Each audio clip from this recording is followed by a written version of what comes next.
한 분이 지금 연결이 돼 있습니다. 국민의힘 김종혁 최고위원이 지금 전화로 연결이 돼 있는데 지금 어떻게 보면 여당 상황이 제일 또 궁금하기도 하지 않습니까? 그래서 한번 저희가 몇 가지 질문을 좀 드려보죠. 김 최고위원님 나와 계시죠? 예, 양원발 큰님 오랜만입니다. 예, 안녕하세요. 뭐 이거부터 여쭤볼 수밖에 없겠네요. 오늘 대국민 담화 어떻게 좀 보셨습니까? 글쎄요, 뭐 좀 황당한 느낌이 들었었어요. 왜냐하면 불과 5일 전에 대통령께서 국민에게 했던 약속들이 있었지 않습니까? 그때 담화를 하시면서 이번에 비상계엄 세타에 대해서 사과를 하고 그리고 철저하고 투명하게 수사를 받겠다. 예. 그리고 세 번째로 제2의 계엄은 있지 않을 것이다.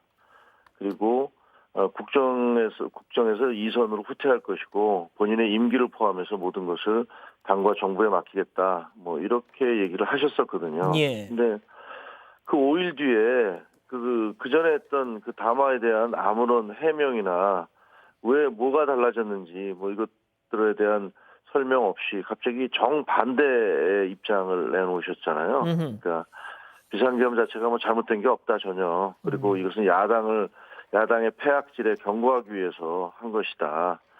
그리고 선관위가 해킹당했던 그런 과거를 얘기하면서 누가 선거 결과를 믿겠냐 뭐 이런 식의 주장들을 하시면서 예. 비상계엄의 정당성을 말씀을 하셨는데 어떤 논리를 도입을 해도 그게 이렇게 좀 해명이 잘 되지가 않잖아요. 논리적으로. 그래서 좀 황당한 느낌이었습니다. 황당한 느낌이었다. 자, 그리고 어제 김종혁 최고위원께서는 대통령은 전혀 하야할 생각이 없다. 마지막 역전 기회를 노리는 것 같다 주장하셨는데 어떻게 보면 오늘 담화에서 정말 생각지 못한 무언가를 또 화두를 탁 던졌잖아요. 정말 그렇다면 김종혁 최고위원 생각하시기에는 마지막 역전 기회가 있다고 보십니까? 글쎄요, 윤석열 대통령에게 역전 기회라는 것은 헌법재판소에서 기각을 내리는 거겠죠. 그래서 이것이 내란죄가 해당하지 않는다. 그 탄핵 여건에 되지 않는다라는 그런 결정이 내려지면은 대통령으로서는 뭐 역전의 기회를 잡는다라고 이렇게 얘기할 수도 있을 것입니다. 근데 그게 과연 그렇게 될 수 있을까에 대해서는 상당히 이제 의구심이 들고요. 왜냐하면 지금 현재 경찰, 검찰, 공수처 이곳에서 지금 수사를 진행하고 있고 그 수사 과정에서 윤 대통령으로부터 지시를 받았던 계엄 분들 그러니까 특전사령관이라든가 혹은 수방사령관, 방첩사령관들의 진술이 다 나오고 있지 않습니까? 예. 그 진술들이 이미 이미 국민들에게 다 알려지고 있어요. 그러니까 예를 들면 국회 문을 때려부시고 들어가서 그 국회의원들을 끌어내라라든가 어허. 아니면 또 오늘 이제 국무총리가 국회 본회의 과정에서 한 얘기를 보면 예. 이건 국무회의도 거치지 않았다. 그냥 대통령이 의원들 11명 앞에서 혼자서 말씀하고 그냥 사라져버렸다. 그 과정이 5분도 안 됐다. 뭐 이런 것들을 얘기하면서 총리가 이것은 국무회의라고 할 수 없습니다라고 본인 입으로 얘기를 하셨잖아요. 예. 그러니까 계엄을 발동하는 데 있어서 가장 기본적인 국무회의 심의 자체를 거치지 않았던 것이고 또 계엄에 참여했던 그런 군 사령관들이 하는 얘기를 보면 전혀 예. 대통령이 그 전에 설명했던 것과 다른 그런 얘기들을 하고 있고 또 정치인들에 대해서도 심지어는 한동훈 여당 대표를 포함해서 정치인들에 대해서까지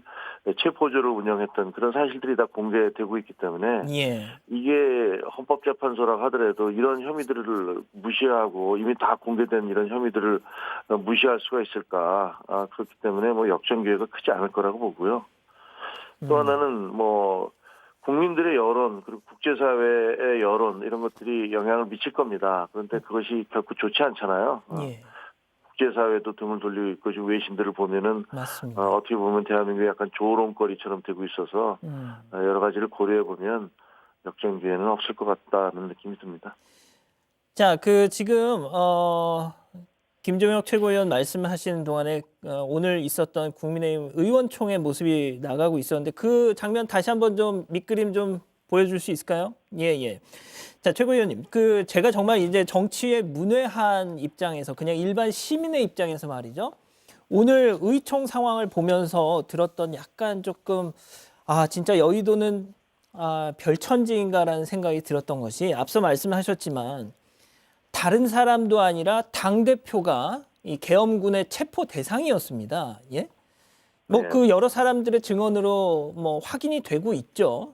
자, 그런데 그런 당대표 체포 대상이었던 당대표가 대통령의 이제 직무 이 상황을 더 연장할 수는 없다. 탄핵에 찬성하자라고 하는데 지금 영상에서도 나가고 있지만 많은 이른바 친윤 의원들이 그런 당대표를 향해서 막 고성을 지르면서 막 이런 모습을 보면서 이게 자기네 그래도 자기 당원들이 뭐 투표해서 뽑은 당대표인데 좀 불쌍하지도 않나? 저는 그냥 일반 소시민의 입장에서 그런 좀 생각이 들었거든요. 예. 지난 12월 3일에 그러니까 비상계엄 조치가 대통령이 10시 밤 10시 23분에 비상계엄 조치를 내리셨는데 그때도 굉장히 비현실적이었죠. 도대체 2024년에 대한민국에서 이런 일이 벌어질 수 있을까라는 그런 비현실적인 상황이었는데 오늘도 사실은 아까 제가 황당하다고 말씀드렸지만 예. 똑같은 그런 비현실적인 일들이 연속적으로 발생을 했어요. 어허. 본인이 계엄이라는 그 위헌적 반헌법적이고 그리고 법률 위반적인 행위를 한 대통령께서 이선으로 후퇴하겠고 본인의 임기조차 당과 정부에 맡기겠다고 했던 분이 갑자기 나타나셔서 내가 잘못한 게 뭐냐라고 그렇게 주장을 하시고 그리고 탄핵을 받더라도 헌법재판소에서 내가 싸워나가겠다라고 이렇게 얘기를 하셨는데 그것은 얼핏 듣기에는 예. 본인들의 지지자들에게 길거리로 나와서 나를 위한 시위를 벌여달라라는 그런 선동처럼 들렸거든요. 그리고 실제로 그런 일이 벌어질 가능성이 대단히 농후하고요. 이런 것들도 제가 보기에는 헌법재판소에서 판결을 내는 데 있어서 굉장히 그 부정적인 영향을 미칠 것이고 이 지금 수사 과정에 있어서 이런 길거리에 있어서의 소요라든가 이런 것들도 굉장히 부정적인 영향을 미칠 거라고 저는 생각을 합니다. 예. 그리고 우리 당에서는 아까 양 앵커가 말씀하신 대로 실제로 아직도 어제 뭐 윤상현 의원이 본회의에서 얘기했지만 이것을 뭐 고도의 통치 행위라는 등의 그런 등의 주장을 하시는 분들이 계세요. 물론 그건 뭐 개인이 어떤 판단을 하는 것은 자유고 저는 법률 전문가가 아니기 때문에 그에 대해서 법률적 논쟁을 하고 싶은 생각은 없습니다만 네네. 12월 3일 밤에 그 현장 국회에서 그 국회 본회의장 앞에서 계엄군이 들어오는 것들을 목격했던 저의 입장에서는 이것을 무슨 뭐 야당에 대한 경고로 내가 계엄을 했다. 2시간 만에 끝났으니까 이것은 내란이 아니다라고 주장을 한다는 것 이런 주장들은 전혀 받아들일 수 없고요. 예. 이것을 고도의 통치행위라고 얘기를 한다면 그런 통치권이 지배하는 나라에서 살고 싶은 국민이 과연 얼마나 될지 저는 굉장한 의아심을 갖게 됩니다. 그렇군요. 자, 한동훈 대표가 앞서 말씀드린 것처럼 대통령 탄핵에 찬성한다는 입장을 오늘 오전에 밝혔습니다. 그런데 의총에서 원내대표로 선출된 권성동 신임 원내대표는 당론은 부결이다. 자, 이거 뭐 첫날부터 이렇게 사령탑 두 사람의 의견이 확 갈리고 있습니다.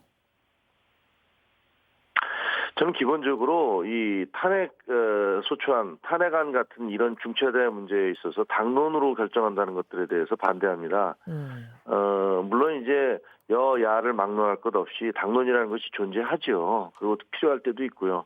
그러나 그것은 일반 정책이라든가 이런 부분에 있어서는 가능하지만 이 탄핵이라는 것은 국가의 명운을 결정한 그런 중차대한 그런 결정인데 그것을 당론이라는 이름으로 한 어떤 그 헌법기관인 의원들의 양심 선택의 자유를 갖다 제한한다는 것은 있을 수 없다고 생각을 하고요. 예.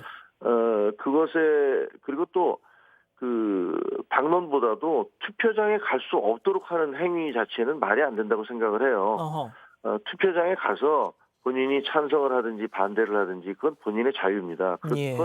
본인의 양심과 소신에 따라서 해야 되지만 투표 자체를 하지 마라라고 주장하는 것은 있을 수 없다고 생각을 하고 또 하나는 현재 지금 우리가 당론이니까 이것을 바꾸려면 의원 3분의 2의 그 의결이 필요하다 이렇게 주장을 하시는데 아이러니하게도 대통령 본인은 당과 정부에 자신의 임기를 맡기겠다라고 했던 그 당초의 주장을 번복을 하시고 예. 탄핵을 받겠다라고 얘기를 하시잖아요.